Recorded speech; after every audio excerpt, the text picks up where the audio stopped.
नांदेड़ में पिछले कुछ दिनों से कोरोना के बढ़ते हुए मामलात में काफ़ी हद तक कमी आते जा रही है, जिसकी वजह से शहर के अस्पतालों पर पड़ने वाला बोझ कम होता जा रहा है। जिला इंतजामिया की जानिब से जारी किए गए आदाद और शुमार के मुताबिक पिछले 24 घंटों के दौरान जुमला 2268 अफराद की कोरोना जाँच की गई।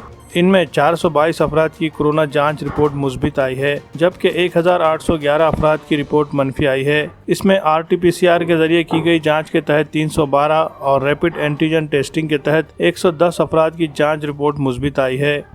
इस तरह नांदेड़ जिले में अब तक कोरोना मुतासरीन की मजमूई तादाद 82,298 हो गई है। इनमें 73,565 कोरोना मुतासरीन मुकम्मल तौर पर सेहतयाब होकर अस्पताल से डिस्चार्ज लेकर घर लौट गए हैं और फिलहाल एक्टिव केसेस के तहत 7,412 कोरोना मुतासरीन का शहर व ज़िले के मुख्तलिफ अस्पतालों में इलाज जारी है। इनमें 203 अफराद की हालत नाजुक बनी हुई है, जबकि पिछले 3 दिनों में इलाज के दौरान 12 कोरोना मुतासरीन के फौत होने की भी इत्तला मिली है। इसी तरह कोरोना से फौत होने वाले अफराद की मजमूई तादाद अब बढ़कर 1,651 तक पहुँच गई है।